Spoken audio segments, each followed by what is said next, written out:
for the few of you here who might not know Rachel's work, let me tell you a little bit about it. Rachel is the author of 12 novels, including the best-selling thriller What Fire Brings, which we're going to talk a lot about today, and the upcoming explosive debut, Romantasy,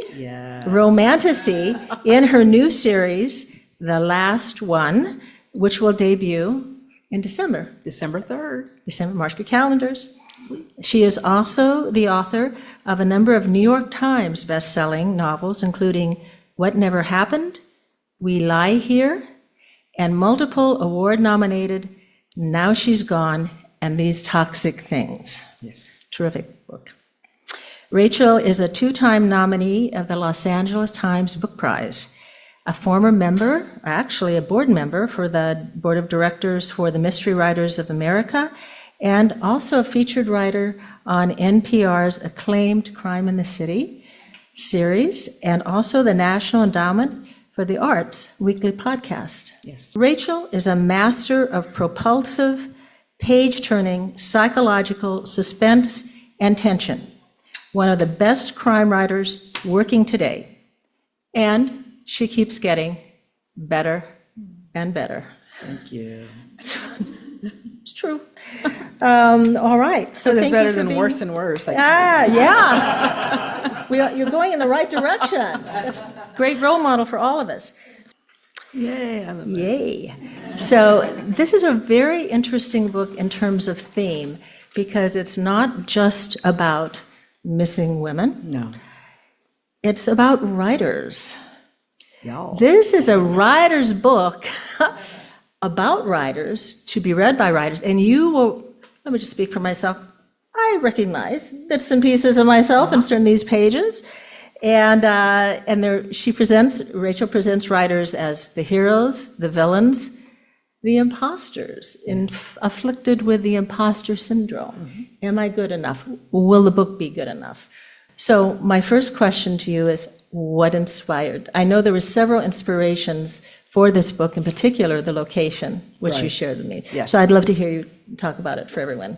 The inspiration for this book started in three different ways. Now, I love tricks. I love magic tricks. We're actually going to Magic Castle tomorrow because why not, right? I know. But I like when writers do things with easy ideas and then go like this and then you're done. And it's like, what happened? And that was cool. And I want to do that again. And how do I do that? So one of those writers, Dennis Lehane, and I love all his books, but I love Shutter Island the most. And I remember reading it, and then I finished it, and I'm like, how did he do that? And so I took that in my mind about that big reveal and the twist and all that. It's like, I want to learn how to do that. So that was that inspiration. Then I saw the movie Memento. Oh, yes. And again, it's that kind of prestidigitation, and I thought this was that, but it's actually that, and time and memory and all that. That was the next. That's the second.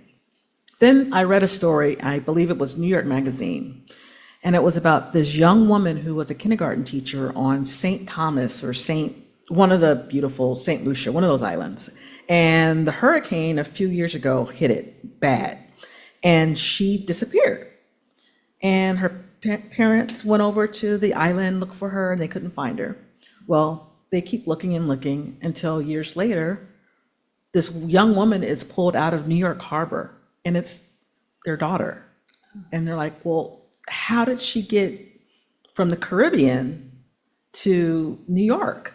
She didn't remember. She has no idea how she got there.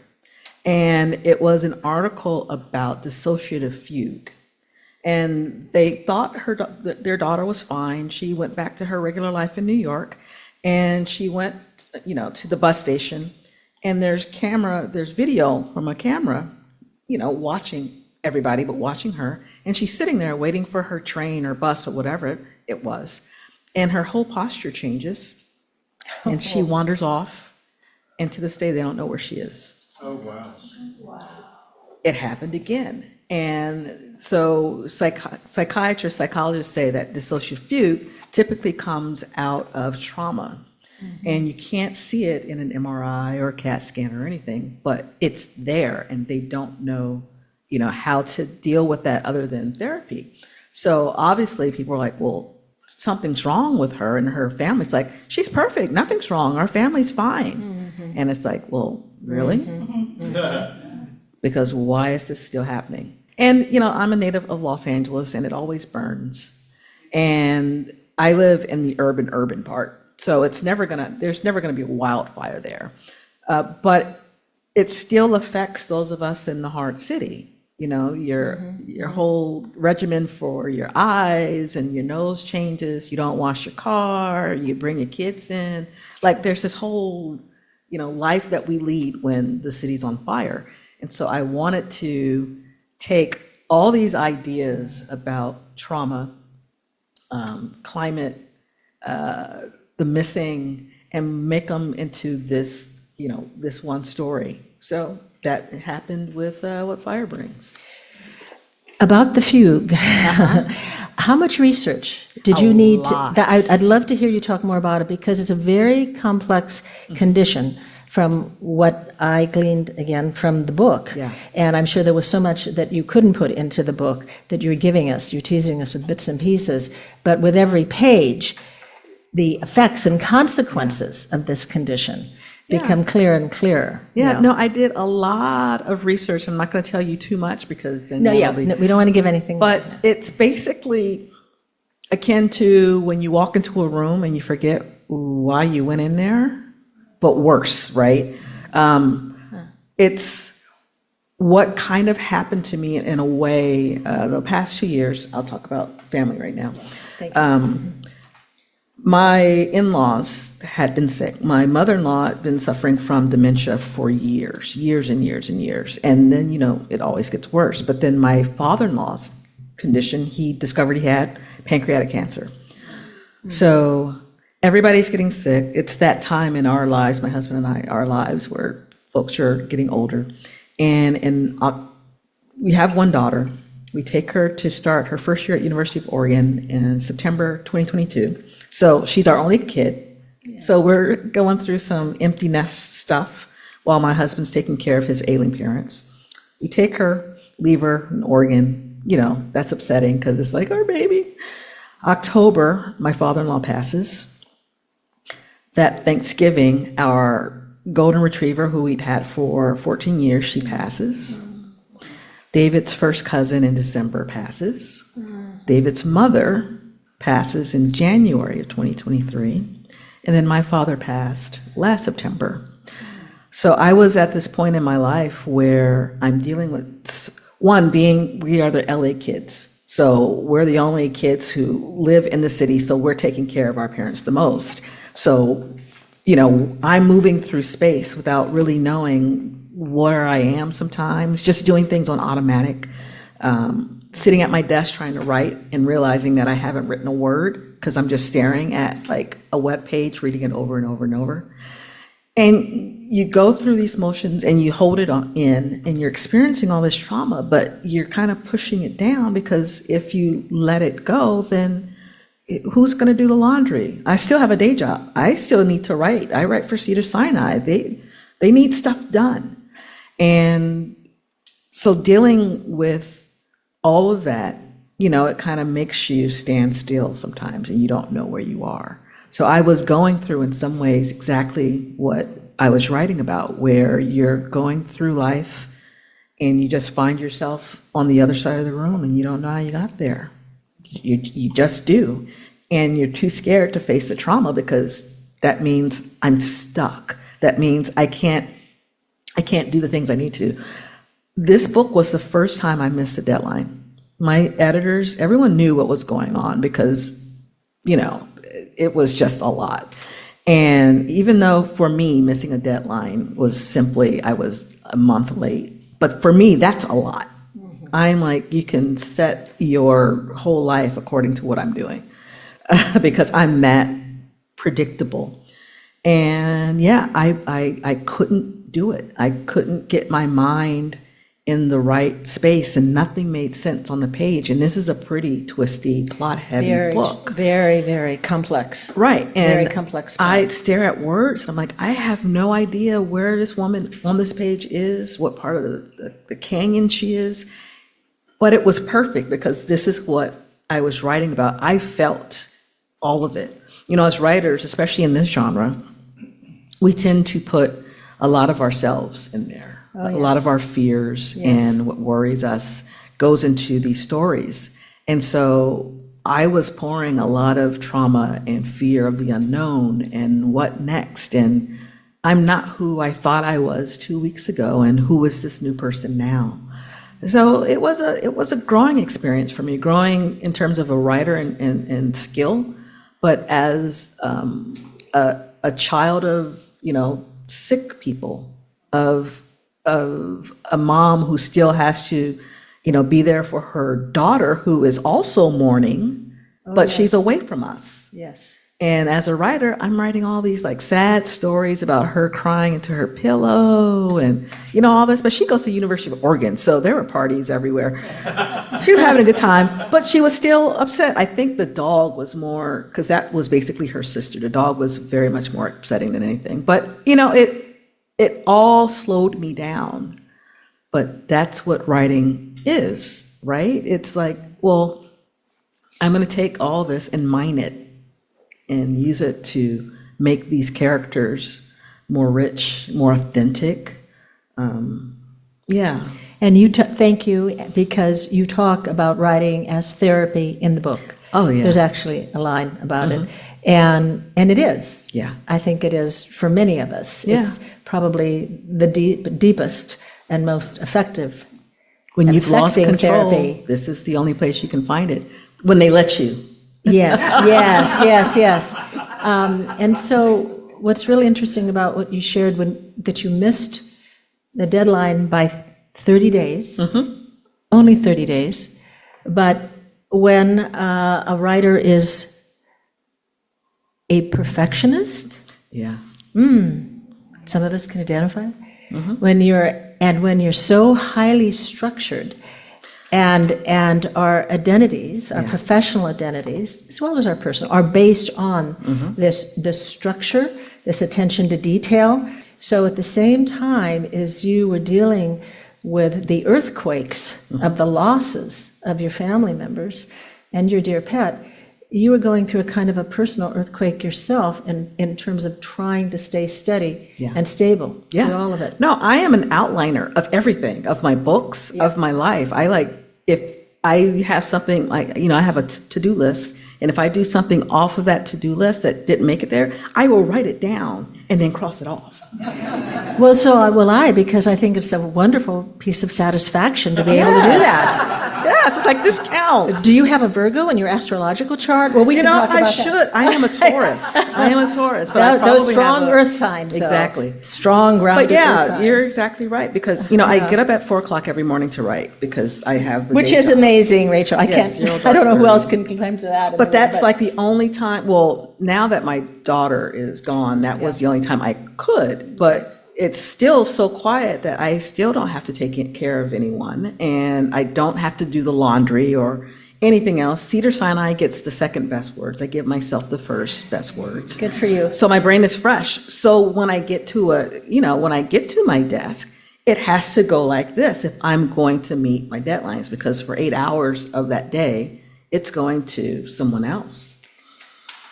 Well, that's certainly wisdom, if I ever heard it, because not all of us have always been able to do that. Sometimes the best hours go to the company that's paying us. Yeah. Because so many of us who do juggle day jobs and then, you know, the next book or whatever, right? Yeah. So I consider that really hard-won wisdom, and I'm glad you're sharing that. It's Give like yourself the best word. Yours. If you're exceptional, your worst words are probably someone else's best words. So come at it like that. It's like, well, they suck. They're like a C student. That's a great way of looking at it. You know, it's like, I was talking to Rachel actually. Why am I criticizing myself? Somebody else is Right. always available to do that for you. Yeah. So not true, right? So It's why like not the focus on the curse of words? competency. It's like, Yeah. well, I'm like way up here, so my sucking is still kind of like that. So give yourself that grace, and say, I'm gonna take this extra hour, and I'll come back to this because they're expecting something down here, and I'm gonna give them something like a little back there, and it'll work out. I want to tell you that when into the, I don't know, page 8, I was so concerned about Bailey. I'm really very invested in her. I think also maybe because we've known each other for a while, I'm reading Bailey and what's going on in her mind, but I'm seeing Rachel, and I'm concerned. And I have to tell you that you have so beautifully set up the visceral reactions that she's experiencing from her insecurity, from her fear, from her second guessing herself, that I have to tell you, as I was thinking about it last night, I think that's her superpower. I think it's her superpower for the readers, because I was so invested in her emotionally from day one. That makes me feel good, because I really am interested in authentic experiences and who we are when we go into spaces. I remember driving to Topanga Canyon, which I did not know about until when I met Georgia. She's one of the first writers I actually met. My first job out of college, well, the first real job out of college, I worked at Penn Center USA West. And Georgia was on the board of directors, and I was the administrative assistant, and I was charged with staffing the membership committee. And you were wonderful. Thank you. Georgia was a member of the membership committee, and Carolyn C., who has gone but she lived in Topanga Canyon, and I'm like, what is this Topanga Canyon? Right. And it sounded kind of woo-woo, and It is a little woo-woo, is it not? it is very woo-woo. Yes. But I didn't go up there until I started thinking about this book. And it's like, well, what is there to eat? And I remember Carolyn talking about Inn at the Seventh Ray. Yes, yes. I'm like, okay, this could be a field trip. Let's go up there. And it's no inn, it's the restaurant. Oh my God, that drive, y'all. I drove, so I typically drive there, my husband drives back. So I'm driving, and I'm cool on PCH, which is it's scary, but it's straight. Topanga with the curves and the deer signs and the boulders, and I remember clenching, and my husband's like, it is so beautiful up here. And I'm like, I have no idea. And I found Jesus again. And by the time we got to the restaurant, it's You like, made it back because Jesus was there for you. oh my gosh. And it's like, where is the seventh ray? Where's the fifth and the fourth and the third? Because this is intense. But I remember just how scary that was for me, to be going into this place that catches fire, that now has curves, Yes. and there are mountain lions. And here I am, this girl from South Los Angeles, in this new space, and it's like, well, I hope no rocks fall while we're up there. I hope no one looks at the grass too long that it catches fire. And I say that in the book. All these insecurities and fears. I remember driving up there, and I wanted to give Bailey that, because she is from where I am, and the fake book she's writing is called 39 Miles, which is the distance between where I live and Topanga. And your whole life changes in that 39, because you think you're going somewhere, and you think, growing up in LA, I think we drive coming out of our mother's wombs. We just, but that was something different. And I thought that was worse until I went to Mendocino County. And that is Damascus too. I'll never do that drive again, even though I have a series now set up there. I'm never doing that drive again, ever. So you're zooming the landscape, are you, or what? Well, yes, or I'm going to make my husband drive all the way. Good plan. Yeah, Good plan. yeah. Have you ever driven or has your husband ever driven Highway 1? Yes, and I went to UC Santa Cruz, so there's also That's Highway right. 17, Yes. which Yes. is another. Yes. Right. Rachel's like, oh, Yeah, hell no. yeah. But these are scary things, and your body, you don't trust. No. You don't blink. you turn down the music as though that Oh, somehow of course has we turn something down the to- music so we can try to think and Yeah. it's quiet while we're shaking. Right, so- exactly. Right? Exactly. So all of those emotions are valuable for us because, someone else has driven, up to Panga and they've also worried. I'm not the only one. And I No. want to remind you as you're reading, it's like, this is not normal. This is not the No. 405. And you did on the very first page. Yeah. Because she missed the turnoff. She missed the turn. And it's easy to miss a turnoff when you're terrified. They're cliffs. You're just trying to stay alive in the moment, Yeah, right? yeah. So you ended up getting a little bit more time to work on the book. Yeah. Well, and I want to thank, even though they're not here, I want to thank my publishers for that because, that's money. I am messing with their bottom line, but they also know that I don't do this. I've never let them down. I don't do excuses. So I had some capital Yes. to say, okay, I'm gonna need to withdraw from my bank because this is a real thing. And they were very, very, like, of course, And but we'll yeah. still need it. Yeah, I know. But you had built up that capital. Yeah, And that was crucial. yeah.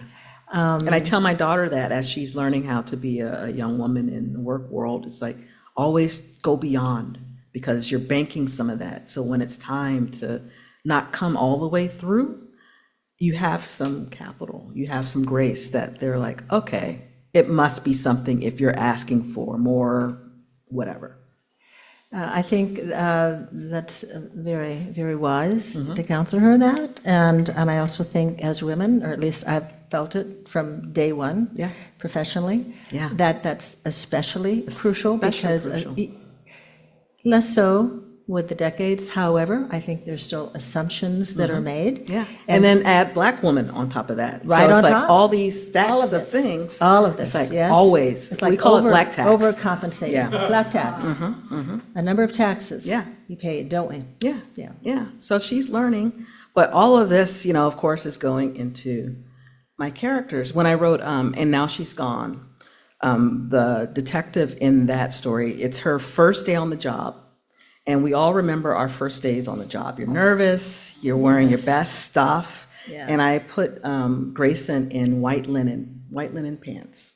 And if you've ever worn linen, you know that if you sit down too long, you're wrinkled. Yeah, well, she forgot that. So she gets out of the car and she's wrinkled. Okay, so that's one thing, right? You're wrinkled. You're very aware that you're wrinkled. She goes and she has a cup of coffee. What happens when you're wearing white? Just a little, but enough that you know it's there. And so she's wrinkled, stained, and now she's about to interview her first client. Her pen doesn't work. We've all been there. Sometimes more than once. More than once. And so here she is trying to be this new PI, and she's a mess. She's a wreck. She's nervous, and she is feeling like she's an imposter. And everybody knows how that feels. And I like tapping into that kind of community of, I really am in a bad space right now. And having readers saying, yeah, I know what that means. I know how that feels. I was just there yesterday. I like doing that. I mean, that's what writing and stories should be. Well, they are, because you're being that specific is what taps into all the universality for all of us, right? And I'm thinking, where's the power in being an imposter? I think there's a lot of power in being an imposter, because you can show what you want to show, That is true. or you don't have to show what you don't want to show. In a sense, it's like being an actor. Yeah. And we act on the page Yeah. as writers. Yeah. Do we not? We always do. And we like some characters better than others. Uh-huh. And isn't it fun to be the villain sometimes, so you can say and do exactly what you Well, want even to? that is weird because, we're all villains in someone's life. Yes, we are. Oh, let's talk about that. Let's talk about that. Let's talk about that. Yes. My Lord. So in terms of how people judge us or see us, or I grew up with a first cousin. Her mom was the fun mom. We went skating, went to World on Wheels and Magic Mountain, and did all these cool things with this cousin. And we were all like this. My sister, my cousin, we were close.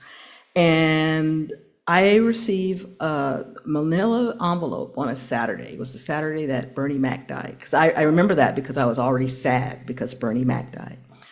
And it's from my cousin. And I pull it out, and it's a stapled 7 pages, typed, single-spaced letter to me and a few other cousins, girl cousins. And I'm reading it, and I get to the part that's addressed to Rachel, and about a page and a half is her telling me just how awful I am, how I've always hurt her feelings, how I've made fun. In my first book, I wrote this scene about the girls burying their dead pets, and I was making fun of her. It's like, no, we buried our pet in the backyard and sang a hymn. But all these like slights that I had no idea what she was talking about, but she banked them. She banked them. She perceived them. You hadn't intended them, but she perceived them. She perceived them, but she went on and on about how awful I am. And I'm like, who is this woman that she's talking? It must be me because the other cousins are listed on the other pages. But I had no idea that she'd harbored such hatred toward me for acts that I didn't see as hurtful. And they probably weren't, because my sister, who is a great barometer, would have said, ooh, that was mean what you said. And there was none of that. My sister was not included in the letter. My sister and my cousin were running buddies. There's a message right there, Rachel. Yeah. There's a message right there. I'm curious, how did you respond? I mean, after crying after and crying reacting, and crying. after and the crying. reaction, yeah. How My did husband you, took me to Santa Monica to 3rd Street Promenade, and we ate. I ate my feelings. that helps sometimes, yeah. And then I if I remember correctly, I sent her an email, and I said, I'm sorry, but I don't know what you're talking about. We don't have to talk again. That's fine. And she's tried to make up with me, but I can't trust her. It's like, I don't know who you are, and you obviously don't know who I am. So it's best that we just, stay like that. She graduated from college a few years ago and sent me, a picture with her degree and blah, blah, blah. And I'm like, that's great for her. I'm happy that you did that, but I'm done. I can't trust you. I don't know where you are in your emotional journey, and I don't want to bring any more pain into your life. I'm gonna use this though, because Of course you are. because writers, we are That's, we vampires. use everything. We're banking it, right, Right? Rachel? I'll We're put banking this in it. some Tupperware and use it later. But that was my first time saying to myself, she really thinks I'm evil. And it was it was hurtful, yes, but it was fascinating to me, because things that we don't even think that, we go through people's lives thinking that we're just ghosting in and out. And someone's just sitting there, Nancy, saying, I hate that bitch.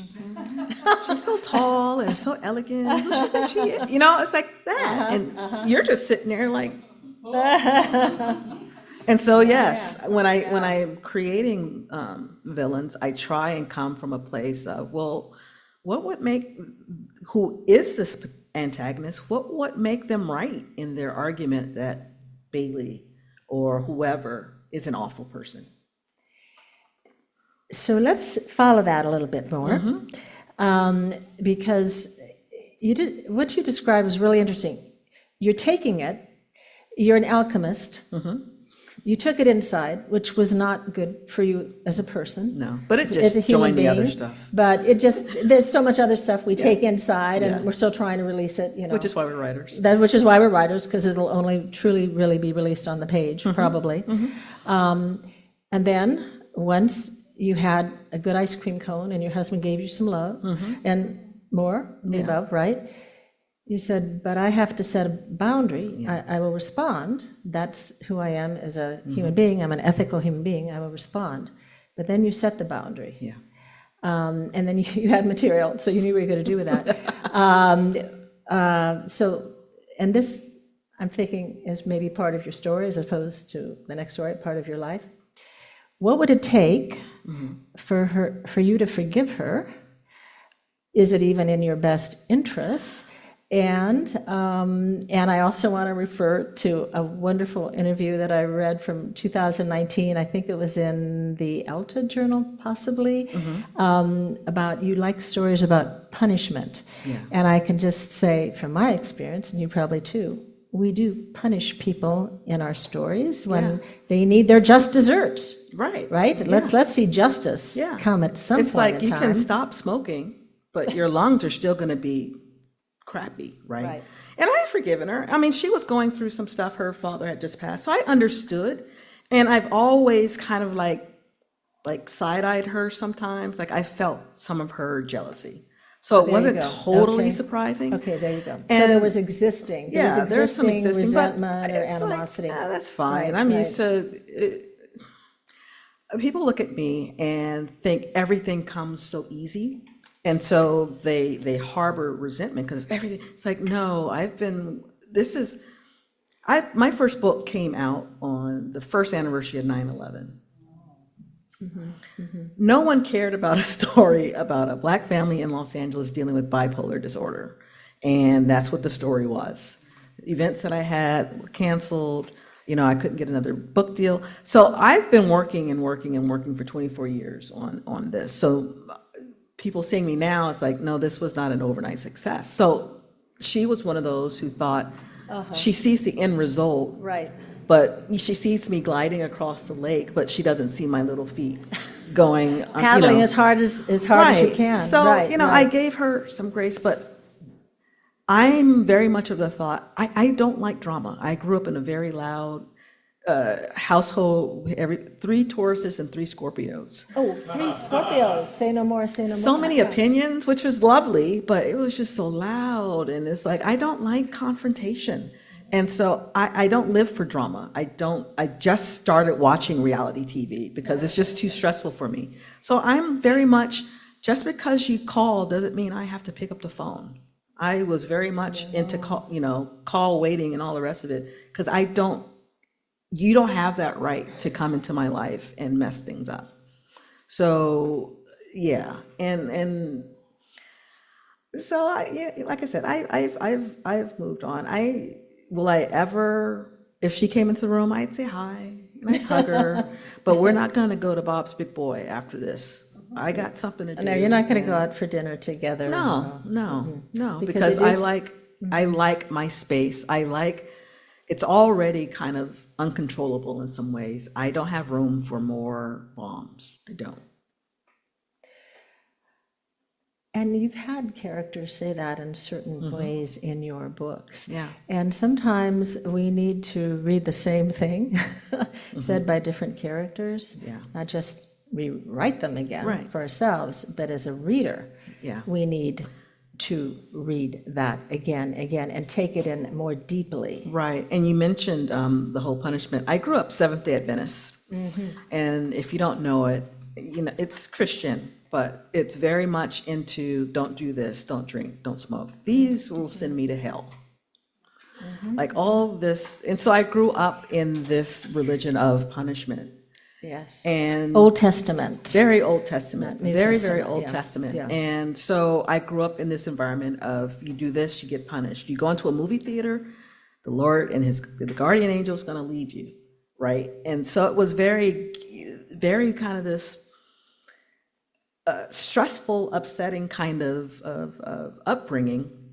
And so that is always in my writing, because crime is you do that thing, you get dead. You wore that skirt, you get dead. You do this, you get dead. Right. And then you go to hell, so. Life is hard, right? It is, because then. And then it gets harder when you're in hell, right? Right, and that's no fun. So, yeah, all my books deal with this idea of course, transgression and what happens when you do. And how is that, tied to our beliefs as Americans in Judeo-Christian society and blah, blah, blah. So, yeah, I have a lot of stuff in my head that I'm always trying to get Empty? out. Right, because I don't drink really, so it can't come out I can't. Where else is drink it gonna away. go but on the Right. page, I right? can't do math, so it's not going to go there. Can't do drugs because then you No. can't get up at 4 a.m. in the morning. Exactly. Right. And, my work for Cedars, I can't do that because I'm trying to write stuff to raise money. So it has And to come the out. paycheck is still needed, so it coming Yeah. in. Yeah. I love the headline on your website, which is you are a writer you have a passion for untold stories. Yeah. What is the next story that you need to tell? Well, we'll go to I want to go to the last one, but I know you, things are already bubbling. And so, and not to give anything away, but I'm just curious about, because you said you write very much from what is the right now in your life. Yeah. And so whatever you would want to share about that, we would love to Yeah. hear. I'm still trying to figure that next one out because I'm in edits for my first of the new procedural and writing the second of the romantasy. But I'm ever noting all these cool ideas. It's always going to be about identity. Those are the stories I tend to, identity and memory. Whose memory trumps the other? Who gets to remember? And who gets to record it? Yeah. It's like Very who much so. writes history? Right. The winners. The Right. winners for a moment in time because it goes back and forth, depending on the borders. Exactly, Right. exactly. And, it's always going to be about a woman going to a space where she doesn't, or is perceived not to belong. So, yeah, I'm pretty reliable in that. How I tell it is all new, but Right. I'm pretty much that trope because I feel that a lot sometimes. And it really, I feel that with your women. Your women are so multidimensional for me, which is, of course, why I love reading them and why I love that you putting them on the page so other women and men, Yeah, not just daughters, but sons, yeah, can read all of that and be moved by it. I mean, you scare us, Rachel, in your writing, but you also teach us a great deal for those who are really paying attention. And what I find also is that I think, was it Paula Woods who talked about, yes, you talk a lot about, you write a lot about racial identity. And I think she was talking, about toxic things, but about domestic abuse in particular. Well, there are a lot of levels of abuse that we humans deliver to one another, and certainly to ourselves as well. And so a lot of that then gets projected outward, the whole Jungian shadow, right? That because we learned about, right? again, I'm very fascinated of what we do to each other. Part of it is, once again, being that little girl in Sabbath school class saying, well, why are you doing that? You're going to go to hell. Because I was that little girl who was constant. I was scared, but curious, if that makes sense. That terrifies me, but why is this happening? Why aren't women supposed to get divorced even if they're married and you say your body's a temple, but he's destroying the temple? That doesn't make sense to me. I was that kid. And why is she putting makeup on her eye, Right. which is swollen? Right. For Cindy, yeah. Right. And that has always been me, and that has always been my story, going like, why are we doing, why? I remember going to church. It was the first Saturday after 9/11. And everybody was in church, synagogue, temple. That first weekend, all the pews of every religious, they were full. Right. We get there, and our pastor, his sermon is about Jonah and the whale. Not any kind of tying to what just happened with the planes, but Jonah and the whale. And it's like, are you fucking kidding me? He's talking about, you have the... No metaphor, just no metaphor. It's like, conscious we've addressing heard of this, it. Yeah. and you have nothing to say about, people are questioning, why would God let planes fly into buildings, crash into the Pentagon and a field? Why would that happen? And you're not addressing that. And I remember thinking to myself, he has no answers. Yet he's going to tell me that my earrings are wrong. You know what? I'm good. And I stopped going because it's like, what's the point? You can't, there is nothing you're saying to me that I haven't heard, because you'll never have a church this full again. And this is what you decide to preach. That was your aha moment. Yeah. that he did not have the answers Yeah. that he was purporting that he did have and laying on everyone else. Right. So that finds its way always into. yes, so that was a huge act of giving yourself permission Yeah. to free To yourself. say, yeah, I'm good. Bye. Thank you. Happy Sabbath. And that arc, that character arc, will be on the page again and again in different form and different ways in everything you write, Yeah. I think. And, well, we thank you for that, too. Thank you. We talked about aha moments. That was a huge spiritual aha moment for you. And what about the aha moments? Well, we'll do a quick turn here now to the business of the business, which does test our spirits and our energy and our stamina on many a day. I don't think I'm speaking only for myself, right? So what were the leaps forward for you? There were hills, there were valleys. You know, we climbed the hills. Okay, good for us. But there's always a valley on the other side. It's just a question of, you know, I was talking about this with our daughter the other day, and I said something that I think was kind of incredibly dark for her to hear from me. She didn't expect it from her mom. And I said, you know, I do expect the best, but I can imagine the very worst. And that's why I'm a writer. Yeah. And of course, we all have had aspects of Yeah. the worst in family and everything else. Well, and that's when bad things happen in the world. Right. Who do they turn to? They turn to the writers to say, now what a pandemic look like? What happened if people flew planes into a building? The government has turned to fiction writers to help them figure things out, because yes, we do all this thinking up, but we also think of the worst, because we live it like everybody else, but we live I with the think consequences always. Yeah. we look at it and we turn it over in our hands and we try and figure out the why of it.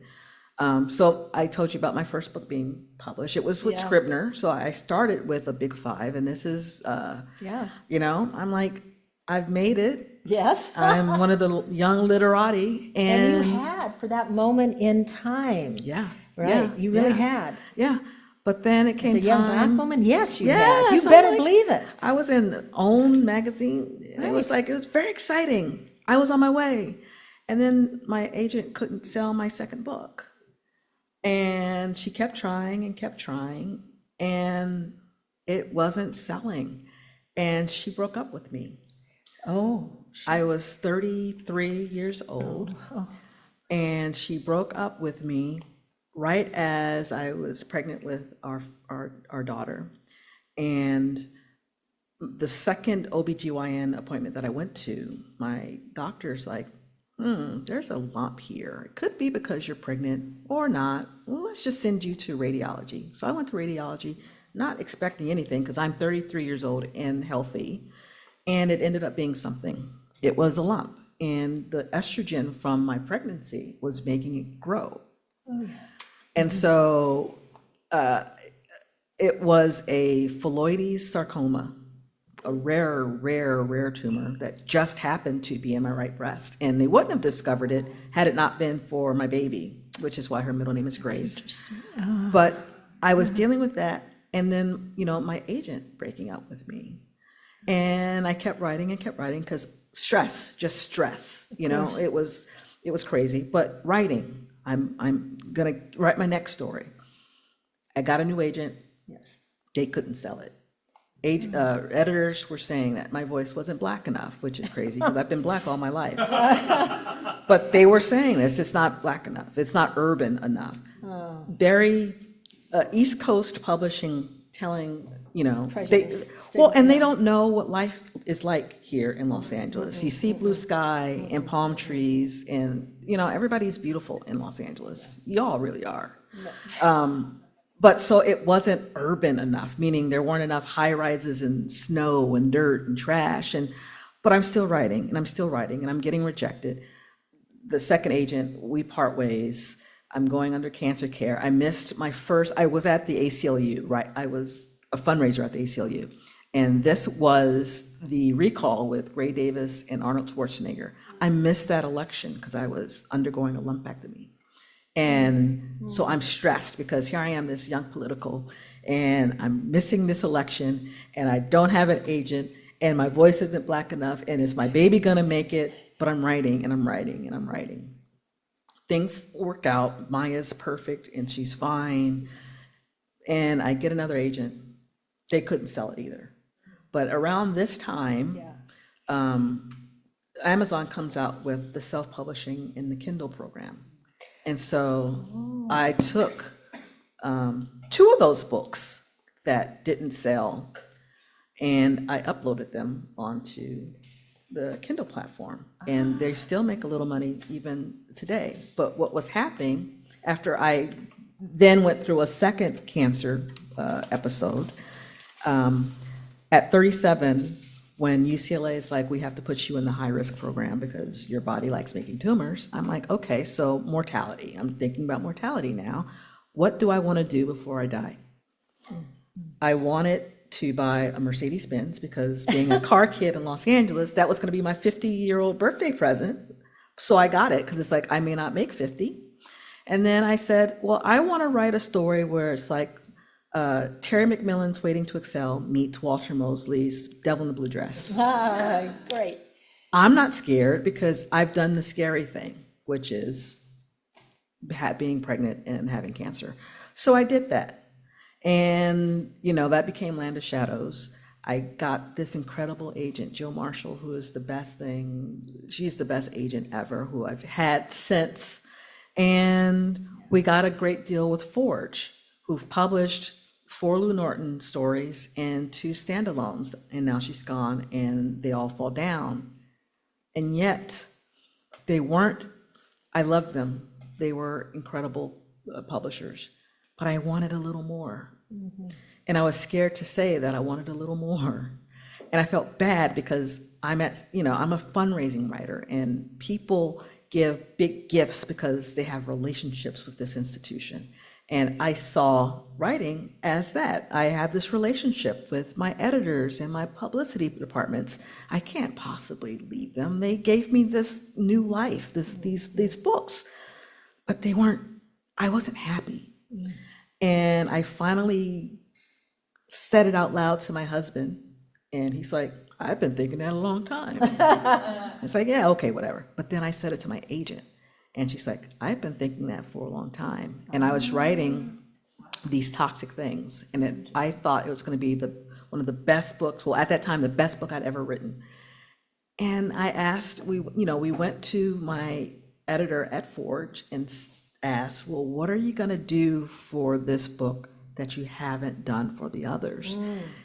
And, they're going to give me a little bit more money, but it wasn't enough. Marketing, maybe, but it just didn't feel right. And I said to my agent, I think I want to take this out. And it was one of the scariest things for me. I felt like I was betraying Forge. But then I remembered that this is America, and this is a business. Right. If I was failing, I wouldn't get royalties. If I was failing, they'd drop me at will employment, basically, right? Sure. And so I needed to start thinking like this. You can have relationships, because relationships is what allowed me to be late for, my deadline. Yes. But ultimately, I'm now an S Corp. And the S Corps is like, yes, you need to make some more money and get more, eyes on your stuff. And that's when we took it out. And I decided that Thomas and Mercer was the best fit for me. And, there was some weirdness about that because, Amazon being the big bad wolf. But for me, it was like, well, a lot of the big bookstores, they didn't have my book in there anyway. They never invited me to anything. I am, an old lady. I'm not trying to please people anymore. I want what I want. And Amazon, they love stories, and they're like, we'll do this and this and this and this for you. And it's like, I want all of that. And I want it now. Right. And can I have that thing over there too? Yes, you may. And so I've been with them ever since. And I've gotten to write I've figured out my, because everyone has to have a brand, and I know what my brand is. It's the woman going into these odd spaces where she's supposed to not be there. And, madness ensues. My editor calls it cozy's gone crazy, because I will take this very cozy idea, like the book that's coming out next year, where a new PI has to find a golden doodle, and I just kick it all over and I beat it up. And it's no longer cozy. It's actually very dark and scary. And that's my brand. But And we like your brand. I love it. Don't we love her brand? But it Yes. took me a while to Find it? find it, to go through that book that didn't sell. It became part of And Now She's Gone, which was shortlisted for the LA Times Book Festival. I didn't know how to write it back then. I had to go through that cancer care and that being scared and losing people and knowing what it is to walk into a space with wrinkled white pants and coffee stains. I needed to be less fly than what I was in order for me to inhabit Grayson Sykes, and I didn't understand it then. It was hurtful then, but I needed to do some growing. But as for the not Black enough part, I still am not Black enough for some people. And for those people, I'm like, I am who I am, and you don't understand it, don't buy it, don't read it. I'm done with trying to please whatever idea it is that you think I should be, because I'm not the only one who talks like this. I'm not the only one who thinks the way I do. I just happen to write it all down. But again, that took some time and being okay being in that space. And so that's interesting to me. Who are these people that are making that judgment of you, first of all? I mean, are these some of the East Coast people who don't understand LA, or a culture separate from the Ivy League world? I mean, what I so appreciate about your work, many things, but obviously that to me, there's you not only address racial identity, you address class identity and cultural identity and the crossover of cultural identities. It's not fixed in one neighborhood or one color or one sex or whatever one identifies with. And well, that is the best writing. I mean, that's what we've grown up, right, learning from, so that we hopefully can reflect those writer worlds. But I mean, that's because we have certain ambitions, I think, not just to sell the book, but we want to do more with our books, don't we? Yeah, we want to go ye into the world and tell, I mean, this genre especially, we are so blessed to be crime writers, because we can have romance, we can have cozies, we can have sci-fi. We encompass so much. And there's a reason why there are thousands of CSIs and SVUs and all the rest of it, because we're all affected by it. And people look to us for answers, and we're the ones who we peek under the bed and creep into the house so that we can go back and tell everybody else what we saw and what we think and why you should be scared and how you can prepare for what's coming. Even with me writing a romantasy, this is like my love. I absolutely, even in that, I'm still kind of looking under the beds and telling people. Are you talking about for the last one? So, and okay, tell us about that. I know they came to you. Yes. And it's wonderful whenever the employer, the paycheck come to us. Right. But tell us why you chose to do it and what the experience was of writing it. So I was minding my own business. It was July, and it was always a Friday. When the James Patterson thing happened, I was minding my own business, and it was 4:00 on a Friday. So weird things happen to me on the worst day when I'm exhausted. But my agent, Jill, calls, and she says, so I just talked to Liz Pelletier, who is the publisher of Entangled, and she is launching this new imprint called Red Tower, and it's going to be these high concept romantices. And she's wondering if you'd like to write a romantasy series. And whenever Jill suggests something, it's like an automatic yes, because she knows how busy I am. And she knows also, she's been with me for so long that I needed something to like take me to the next stratosphere. And Liz is a queen maker. Liz, if you know any fantasy, romantasy, she discovered Jennifer Armentrout, Sandra Moss, like all these titan, Tracy Wolf, all these like big names in romance and fantasy. And here she was asking if I was interested. Now, I've never written fantasy. I've never written romance, but I wanted to learn. It's like, well, I'm always, again, looking for new tricks and new ways to tell stories. And so it's like, yeah, I'll do it. I'm a gamer, so it wasn't like totally like foreign to me because I play RPGs. And so I love, sci-fi and all the rest of it. I'm a casual geek. So here I am. It's this new idea. I start reading religiously the Wheel of Time series, which I'm like, what are all these words, these names? And what is it? What did I say yes to? And, I eventually did it. It took me a moment because I'm learning on the fly. As I'm writing, I'm learning. There is no trunk novel. This is it, on a deadline. And I thought I was done last Thanksgiving this time. I had a 120,000 word novel. I usually write 100 for my crime. So I'm like, 20,000 extra words. I got it. And Liz, my publisher's like, you have to write this over. This is not one, it's not big enough. I need like 150,000 words. Oh, wow. And she's telling me this on Thanksgiving after my computer has died. My computer died and I'm not home, I'm in Oakland. And it's holiday week and no one's around to fix my computer. So I'm already stressed. And she's telling me, you have to write this over, it needs to be 150. The world wasn't big enough. And Rachel, romantasy. You have really no romance in there. And I'm like, oh crap.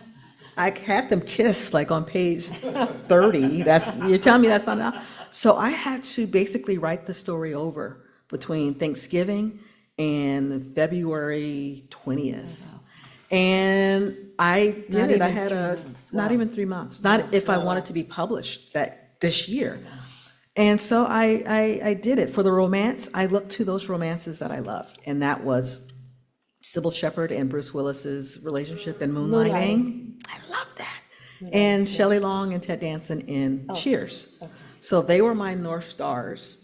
And as far as the world building, I always talk about this world and what I believe and what I think is stupid and unreasonable, and I'm into politics and all this. And so it's like, okay, I have to create the world, like from the very beginnings, from religion to society and culture. And I did it. It killed me.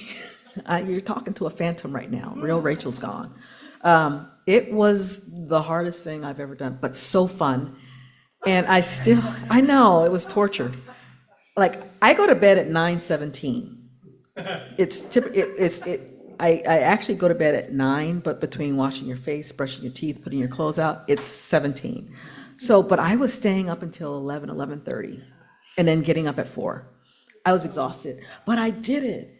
And it's a story about a woman who wakes up in a forest outside of this town and has no idea who she is and why she's there, and why this woman who is on top of her is stealing her stuff.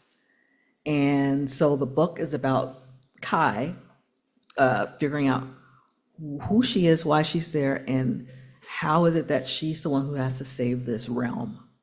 So again, I'm getting to do my brand while in this whole new world that, I had to create from the very beginning. And they're going to be 4. It's a duology. So 2 from this point of view and 2 from another point of view. Well, that is certainly inspirational. And what I want to know is how much time before you have to deliver your next book? January. I started actually writing it September 1st. You mean January 25? January 2025. Your second 150,000 words? That is if I want it out next year. But you have that choice. If you wanted to wait, but you You know don't. me. You want, I know you. You want it out. You probably want it out December Yeah, she 31st, said, if Rachel. you want it September 2025, I need it by January, and it has to be a really, really good first draft. So I'm writing that, and I'm also doing edits for Fog and Fury, which will be out next summer. That's the first of my new procedural. And you took the time to be with us here today. Thank you. We will have some Q&A. I want you to have the opportunity to have your own little mini dialogue. Who has questions? I see hands. I see Marjorie, and I see, oh, it's Lori and May. Okay, May, go for it. Describe the book as having a lot of twists and turns and how you get the reader involved, surprise them. Did it go according to your outline, or what was your editing process afterwards? So yes, I am a copious outliner. I'm crazy, but I allow enough space to say, "Ooh, what's over there?" And I will go over there because I have the map. I would say 85% of what I put in made it in. I couldn't tell you though where it went, like over there, but I do allow for those random moments of insight to come and say, actually, no, she should.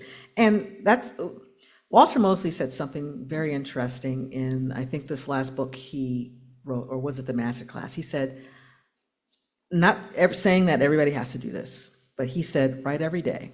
The reason you write every day is because new things happen to you each day, and you grow and learn in a different way, and you take that back and you put it into your writing that next day.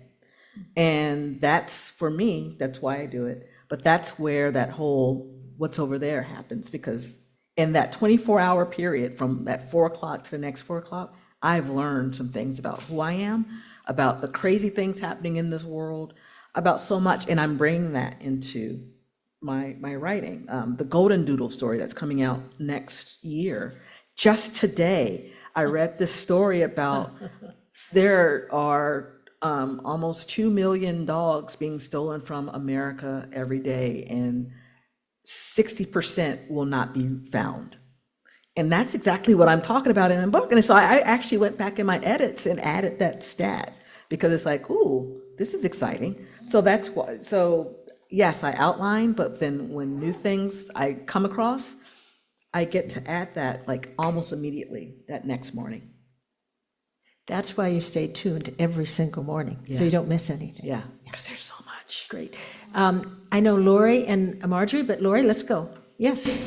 Back to your comments about being told your work wasn't black enough by the New England publishers. Because they know, because there's so many. I wonder what you thought about the protagonist in American fiction, and if you identified with Oh my God, we saw that. And between seeing Jeffrey Wright's, his journey, and the mom with dementia, my husband and I were wrecks, because our life was on that screen, because we were going through the whole dementia thing that Leslie Uggams is going through.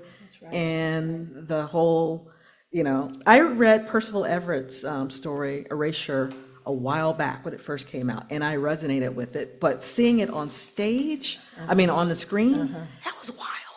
And, it's that meme of Leo DiCaprio pointing at the screen. That was me the entire time, saying, that was me. It's true. But it was, it felt great that it was, once again, this kind of community experience where you're not the only one. But then it's kind of like, this is kind of jacked up that this even has to be that this is so bad that this is a movie. This is, yeah.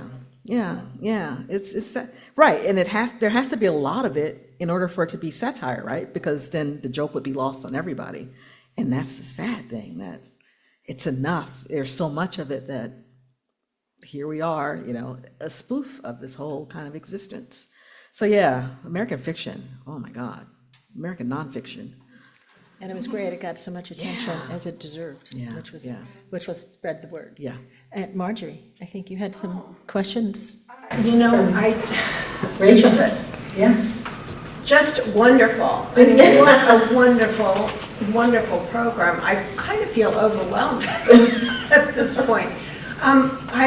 Do you keep, this isn't exactly the question I had, but I feel like, do you keep a whole file of ideas? I mean, and do ideas just continually come to you all the time because your imagination is just, explosive in the best possible way? I don't keep specific ideas of mine, but I do Evernote. The web clipper, if you don't know what Evernote is, this is a web clipper. You see a story and you hit the little green elephant and it saves it in this file.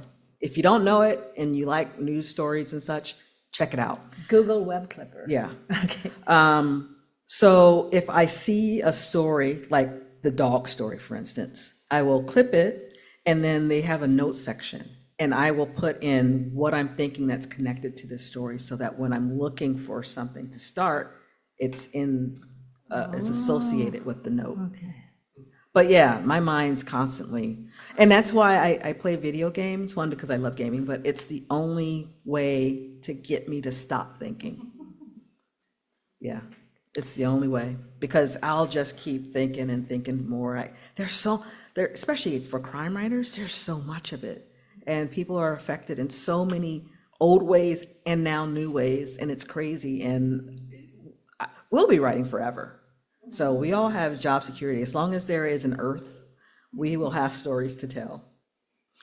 Because man will always be unpredictable and cruel. Yes. Are you coming up with a question, sir? I was just wondering, because your character has the fugue state effect, did you find anything similar, correlative with any of the famous detectives like Sherlock Holmes or Hercule Poirot, that might be that inner person that we have not seen that explains the eccentricities we've loved? To be honest, the last time I read a Sherlock Holmes novel, I was young, and I'm not much of an Agatha Christie stan. Only because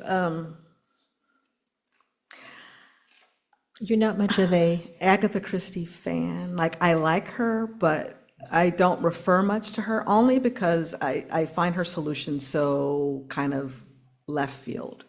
Like, for me, they're not really earned. And so I don't. But the storytellers that do resonate with me are like the Nolan brothers, who always are writing these stories, like Insomnia, Memento, about memory and another person within the person.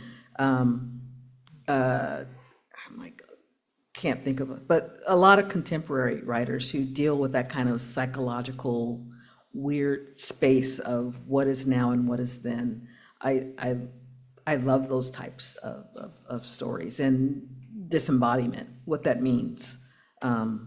Especially as a child of the church, and the whole concept of Holy Spirit and heaven and being possessed and all of that. I find it fascinating. Possession, speaking in tongues, etc. Yes. Even though we as Adventists don't really believe that, there's still something there, like what is soul and why is it 7 ounces and all that kind of thing. So while it's not Agatha Christie or Sherlock Holmes, I am fascinated with those kinds of concepts.